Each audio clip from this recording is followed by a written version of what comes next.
محمدی محمد الرسول اللہ صلی اللہ علیہ وسلم کی زبان اقدس سے قرآن سنتے، عمل کرتے چلے جاتے، عمل کرتے چلے جاتے، کسی کی تقلید نہیں تھی۔ جب دنیا میں امام ابو حنیفہ رحمۃ اللہ علیہ نہیں تھے تو ان کا مذہب بھی نہیں تھا۔ امام صاحب کی پیدائش سے پہلے دنیا میں انسان تھے؟ جی تھے۔ کس مذہب پر تھے؟ کون سے اسلام پر تھے؟ فقہ حنفی پر تھے؟ نہیں۔ کیوں؟ فقہ حنفی تو تھی نہیں اس وقت، جب امام صاحب ہی نہیں تھے تو ان کی کتابیں دنیا میں نہیں تھی، ان کا مذہب نہیں تھا۔ ایسے نہ کوئی مالکی، نہ کوئی قادری، نہ کوئی سہروردی، نہ کوئی نقش بندی، یہ سارے امام پیدا ہوئے ہیں۔ ان کی پیدائش سے پہلے صحابہ کے جو شاگرد تھے اور ان کے شاگرد تھے، وہ کس کتاب پر ان کا ایمان تھا، کس کتاب کے طریقے پر نماز پڑھتے تھے؟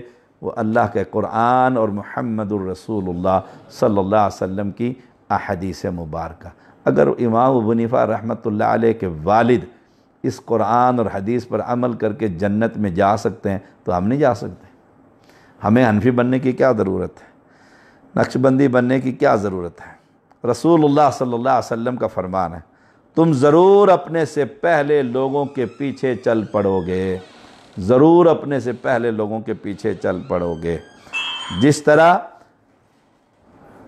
بالشت بالشت کے برابر اور ہاتھ ہاتھ کے برابر ہوتا ہے، یہاں تک اگر کوئی کسی سانڈے کے بل میں جا گھسے ہوں گے تو تم بھی ان کے پیچھے جاؤ گے۔ پوچھا گیا یا رسول اللہ صلی اللہ علیہ وسلم اس سے مراد یہود اور نصارہ ہیں؟ فرمایا پھر اور کون ہے؟ صحیح بخاری 3456 نمبر ہے۔ اب تم ضرور چلو گے پیچھے، کن کے؟ عیسائیوں کے، یہودیوں کے، تم ضرور ان کے پیچھے چلو گے۔ رسول اللہ صلی اللہ علیہ وسلم کا فرمان، اگر وہ کسی سوراخ کے اندر بھی گھس گئے ہو نا تو تمہارا بندہ بھی اس سوراخ میں جا کر گھسے گا۔ یہ سچے پیغمبر کا سچا فرمان۔ جیسے ہاتھ ہاتھ کے برابر ہے، الشبر بالشبر، ایسے یہودیوں کے پیچھے چلیں گے۔ آج دیکھ لو امت محمدیہ، بال دیکھ لو یہودیوں جیسے، لباس دیکھ لو یہودیوں جیسا، تجارت دیکھ لو یہودیوں جیسی، گھر ہر کوئی شے ایسی رہ گئی جو ہم ان کے پیچھے نہ چلیں۔ بچہ اٹھتا ہے تو بال، بیٹا باپ کہتا ہے، باپ مولوی یا عالم، جب بال کٹوا کر آؤ، وہ ایسے کٹوا کر ہوتا ہے جیسے کسی یہودی کافر کے بال ہوتے ہیں، پیچھے چل رہے ہیں ان کے پیچھے۔ یہودیوں کے اندر بھی فرقے جماعتیں ہیں، ان کے اندر بھی، ہمارے لوگوں کے اندر بھی جماعتیں اور فرقے۔ اور جس نے رسول اللہ صلی اللہ علیہ وسلم کی دین کو چھوڑا وہ فرقوں سے آگے چلتا ہی جائے گا۔ پہلے بنے اہل سنت، پھر بنے اہل سنت میں دیوبندی، پھر دیوبندیوں میں بنے حیاتی، پھر بنے مماتی، پھر حنفیوں میں سے ہی بنے دیوبندی، حنفیوں سے میں ہی بنا بریلوی، وہ اسے کافر کہتا ہے، وہ اسے کافر کہتا ہے۔ کمال دیکھ، ہماری دعوت کیا ہے؟ ہماری دعوت کیا ہے؟ کان الناس امۃ واحدہ۔ ہماری دعوت یہ ہے، اگر ابو بکر صدیق بغیر تقلید کے جنت میں جا سکتے ہیں تو ہم کیوں نہیں جا سکتے؟ ابو بکر صدیق رضی اللہ تعالی عنہ کس دین پر تھے؟ محمد الرسول اللہ صلی اللہ علیہ وسلم کی حدیث۔ انہیں سنت سے پیار تھا، ہمیں بھی سنت سے پیار ہونا چاہیے۔ امام حنیفہ رحمۃ اللہ علیہ ہمارے سر کے تاج، امام مالک ہماری آنکھوں کا سرما، امام احمد بن حنبل، امام شافعی، یہ جتنے بھی دنیا میں امام دین کے گزرے ہیں سب سر آنکھوں پر، لیکن ان کی وہ بات مانی جائے گی جو اللہ کے کتاب کے مطابق ہوگی اور رسول اللہ صلی اللہ علیہ وسلم کی حدیث کے مطابق۔ ایک بات ہے اس آیت کے تحت کہ اللہ فیصلہ کریں گے، نبی لیحکم بین الناس فی ما اختلفوا فیہ وما اختلف فیہ الا الذین اوتوہ من بعد ما جاءتہم البینات بغیا بینہم۔ اور اس میں اختلاف انہی لوگوں نے کیا جنہیں وہ دی گئی تھی، یعنی کتاب، اس کے بعد کہ ان کے پاس واضح دلیلیں آ چکی، بغیم بینہم، آپس کی ضد کی وجہ سے، فَهَدَى اللَّهُ الَّذِينَ آمَنُوا لِمَا اخْتَلَفُوا فِيهِ مِنَ الْحَقِّ بِإِذْنِ۔ پھر جو لوگ ایمان لائے اللہ نے انہیں اپنے حکم سے حق میں اس بات کی ہدایت دی جس میں انہوں نے اختلاف کیا تھا۔ آج اتنا اختلاف ہے نا، نماز شروع کرنا، نماز کیسے کرتے ہیں؟ نیت کرتا ہوں نماز کی، نماز 4 رکعت پیچھے سے امام کے، منہ میرا قبلہ شریف کی طرف، وقت ظہر کا، اللہ اکبر، نیت سے اختلاف۔ اب کچھ مسلمان نیت کرتے ہیں وہ نماز یہیں نیت کر کے، اور کچھ اللہ اختلاف ہے۔ اب ہدایت کس کو ملے گی اختلاف میں؟ جو یہ دیکھے کہ رسول اللہ صلی اللہ علیہ وسلم اردو جانتے تھے؟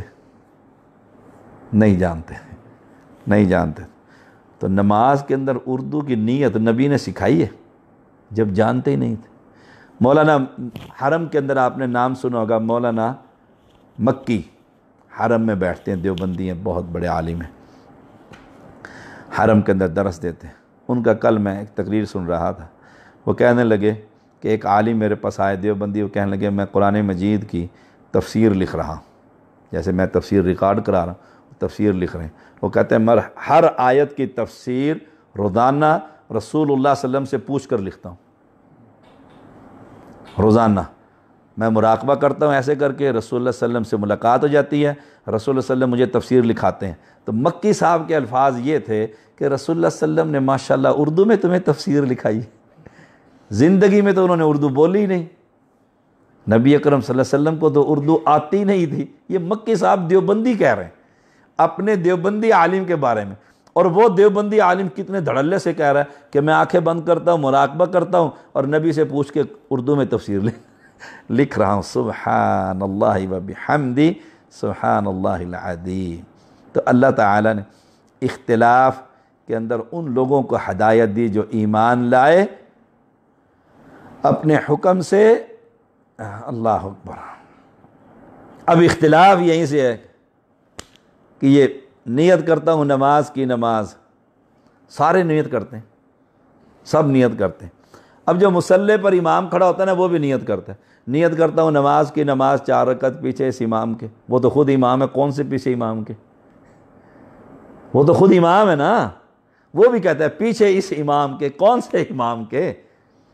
اللہ کے پیغمبر علیہ السلام کو نہ اردو آتی تھی نہ اردو بولتے تھے۔ قرآن کیا کہتا ہے؟ ہم نے قرآن نازل کیا قرآناً عربیہ، عربی زبان میں، عربی لوگوں کے لیے، عربی لوگوں کے لیے قرآن نازل کیا۔ تو اختلاف نماز میں، روزے میں، اذان میں، صلاۃ میں، درود میں، کوئی شے ایسی جس میں اختلاف نہ ہو۔ امت کے اندر کتنا اختلاف ہے۔ نماز پڑھنے لگیں گے سب سے پہلے کیا کہیں گے؟ اذان دینی، اذان میں اختلاف ہے، وہ پہلے کہتا ہے کہ الصلاۃ والسلام علیک یا رسول اللہ، یہیں سے اختلاف ہو جاتا ہے، بھی اذان ہی تو نے غلط دے دی۔ وضو کریں گے اس کے بعد اختلاف ہے، وہ کیا وضو میں کیا اختلاف؟ کہتے ہیں جی وہ الٹ یہاں سے پھر گردن کا مسح کرتے ہیں، سر کا مسح کرنے کے بعد اس میں اختلاف۔ کوئی شے ایسی ہے جس میں اختلاف نہ ہو۔ اختلاف کا خاتمہ کیسے ہوگا؟ اختلاف کا خاتمہ صرف بالحق لیحکم بین الناس، اس قرآن کو جو اللہ نے نازل کیا اس کے ذریعے اختلاف کا خاتمہ ہوگا، اور اس قرآن کی تشریح محمد الرسول اللہ صلی اللہ علیہ وسلم کی احادیث مبارکہ، وہی حق پر ہیں، اور انہی کو اللہ نے حق پر رکھا اور اختلاف کا خاتمہ کیا، جنہوں نے ابو بکر صدیق اور عمر اور عثمان اور علی اور طلحہ کی طرح رضوان اللہ علیہم اجمعین محمد الرسول اللہ صلی اللہ علیہ وسلم کی حدیث کو پکڑے رکھا۔ آپ دیکھیں پیغمبر علیہ السلام فوت ہوئے، ابھی دفن نہیں ہوئے، آپ کی جسم اطہر چرپائی پر موجود ہے۔ اختلاف ہو گیا، ثقیفہ بنی ساعدہ میں سارے انصاری جمع ہو گئے، انہوں نے کہا جی خلیفہ ہمارا ہوگا۔ ادھر ابھی جسم اطہر موجود ہے، علی اور عباس وہاں پر ہیں، ابو بکر اور عمر جلدی جلدی وہیں پہنچ گئے ان کے گھر ہی، انصاریوں کے ثقیفہ بنی ساعدہ میں۔ انہوں نے کہا جی ہمارا امیر ہوگا، بڑی ہم نے خدمت کی اسلام کی۔ تو حضرت عمر نے کہا قریشی کبھی بھی انصاری خلیفہ قبول ہی نہیں کریں گے، قریشی نہیں مانیں گے تمہیں خلیفہ، یاد رکھ۔ اب دونوں ان میں سے ایک نے کہا اچھا ایسے کرو، ایک خلیفہ تم بنا لو، ایک ہم بنا لیتے ہیں، دونوں مل کر چلا لیں گے حکومت۔ ابھی اللہ کے پیغمبر علیہ السلام کو دفن نہیں کیا، اختلاف موجود ہو گیا۔ ابو بکر صدیق کہنے لگے ٹھہرو، میں تمہیں ایک حدیث سناتا ہوں۔ رسول اللہ صلی اللہ علیہ وسلم نے فرمایا الائمۃ من قریش، خلیفہ ہمیشہ قریشی ہوگا۔ حدیث رسول آ گئی، انصاری سارے کے سارے چپ ہو گئے، جب حدیث آ گئی تو قریشی ابو بکر کو خلیفہ بناؤ، ختم ہو گیا جھگڑا۔ آج بھی اگر جھگڑا ختم کرنا چاہتے ہیں کہ جی نماز کے اندر جھگڑا ہے، نیت کرنی ہے، تو رسول اللہ صلی اللہ علیہ وسلم سے پوچھ لو۔ عبداللہ ابن عمر کہتے ہیں رأیت رسول اللہ، میں نے رسول اللہ صلی اللہ علیہ وسلم کو دیکھا نماز شروع کرتے تو اللہ اکبر سے، نیت ہے ہی نہیں۔ نہ نبی کو اردو آتی تھی، نہ نبی اکرم صلی اللہ علیہ وسلم نے اردو میں نیت سکھلائی۔ تو اب جو خود ساختہ دین، ایک عالم سے میری گفتگو ہوئی، مولانا چند محمد دیوبندی مماتی، بہت بڑے عالم تھے، 2.5 گھنٹے ہماری گفتگو رہی نیت پر۔ وہ کہنے لگا، اس نے ایک بڑی خوبصورت بات کہی، کہنے لگا شاہ صاحب ہم لوگوں کو ذہن حاضر کرنے کے لیے، تاکہ اسے پتہ ہو میں نماز میں کھڑا ہوں، اس لیے ہم نے یہ نیت سکھلائی۔ میں نے کہا اس کا مطلب یہ ہے کہ رسول اللہ صلی اللہ علیہ وسلم کو یہ بات نہیں پتہ لگا نعوذ باللہ کہ بندے کا ذہن حاضر کرنے کے لیے ایسے نیت سکھلانی چاہیے۔ ایک آدمی کو میں نے کہا کہ عورت سینے پر ہاتھ باندھتی ہے، مرد ناف پر باندھتا ہے، اختلاف پڑ گیا، عورت سینے پہ کیوں باندھتی ہے بھائی؟ یہ سوال۔ اس نے کہا، بلکہ اس نے اپنی کتاب میں لکھا ہے، مسنون کتاب نماز کی چھپی ہے، اس نے لکھا ہے مولانا نے کہ ہم عورت کے ہاتھ سینے پر اس لیے بندھواتے ہیں کہ عورت کے یہاں پر چھاتی ہوتی ہے، اس کو ستر، اس کو چھپانے کے لیے۔ تو میں نے کہا مولانا جس اللہ نے یہ عورت بنائی، پیدا کی، یہ چھاتی کا ابھار بنایا، اس کو پتہ نہیں تھا کہ ہاتھ اوپر رکھواؤں میں تاکہ اس کی یہ چیز چھپ رہے؟ اس نے تو شریعت میں نہیں اتاری یہ چیز، اس نے تو یہ منطق نہیں بیان کی اللہ کریم نے۔ یہ تو رسول اللہ صلی اللہ علیہ وسلم نے ہمیشہ سینے پر ہاتھ باندھے، وہ عورت بھی ہو مرد بھی ہو سب سینے پر ہاتھ باندھتے۔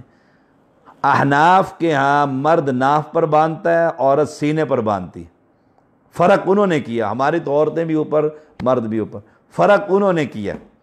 فَهَدَى اللَّهُ الَّذِينَ آمَنُوا لِمَا اخْتَلَفُوا فِيهِ مِنَ الْحَقِّ بِإِذْنِهِ۔ اب جس نے فرق کیا ہے نا وہ بتائے گا کہ نبی اکرم صلی اللہ علیہ وسلم نے فرمایا عورت ناف پر اور مرد ناف پر اور عورت سینے پر۔ دنیا کے اندر پلٹ جاؤ مفتیوں کے پاس، جدھر مردی چلے جاؤ، کوئی عالم یہ حدیث نہیں دکھلا سکتا کہ پیغمبر علیہ السلام نے فرمایا ہو عورت سینے پر باندھے اور مرد ناف پر باندھے، ہے ہی نہیں دنیا کی کسی کتاب کے اندر۔ تو اختلاف کا خاتمہ اللہ کی رحمت سے، اللہ ہدایت دیتا ہے اس بندے کو جس کا دل کھرا ہوتا ہے کہ میں نے اپنی پارٹی نہیں، میں نے نبی کی اتباع کرنی، بس میں نے نبی کی اتباع کرنی۔ اگر ذہن میں یہ ہو کہ پہلے پارٹی، اپنی پارٹی کا مسئلہ، اس مسئلے کو پھر حدیث سے کسی نہ کسی طرح ثابت کروں تو کبھی بھی ہدایت نہیں ملے گی۔ یہ میں نے اینک لگائی ہوئی ہے، دیکھیں، اگر یہ اینک وابی ہے نا تو میں قرآن حدیث کو نہیں سمجھ سکتا، اگر یہ اینک دیوبندی ہے تب بھی نہیں سمجھ سکتا۔ اس اینک کو میں اتار دوں تعصب کی اور پھر میں قرآن کو پڑھوں نا کہ یا اللہ مجھے ہدایت دے، میں تو ہر نماز کی ہر رکعت میں کہتا ہوں اہدنا الصراط المستقیم، اللہ مجھے سیدھا راستہ دکھلا، بس سیدھا راستہ بتلا، انشاءاللہ کتاب و سنت پر آ جائے گا۔ تو اہل اسلام قرآن مجید کی 213 نمبر کی آیت کریمہ بڑی ہی خوبصورت ہے۔ کان الناس امۃ واحدہ، ساری امت ایک تھی، بالکل توحید پر تھے، خالصتاً۔ فبعث اللہ النبیین مبشرین ومنذرین، پھر اللہ تعالیٰ نے انبیاء بھیجے ڈرانے والے اور خوشخبریاں دینے والے۔ وانزل معہم الکتاب، پھر ان کے ساتھ اللہ تعالیٰ نے حق کے ساتھ کتاب نازل فرمائی۔ ہر نبی کو معجزے ملتے رہے، تختیاں ملتی رہیں، آخری پیغمبر محمد الرسول اللہ صلی اللہ علیہ وسلم کو یہ الف لام میم ذالک الکتاب لا ریب فیہ کیوں اتاری؟ لیحکم بین الناس فیما اختلفوا فیہ، جس میں انہوں نے اختلاف کیا تھا اس کتاب کے ذریعے وہ نبی ان میں فیصلہ کر دے۔ وما اختلف فیہ الا الذین اوتوہ من بعد ما جاءتہم البینات بغیا بینہم، اختلاف کی وجہ کیا تھی؟ حسد، کینہ، بغض، پارٹی، میرا پیر، وہ کہتا ہے میرا پیر، وہ کہتا ہے میرا۔ اب آپ دیکھ لیں حسد ہی ہے نا۔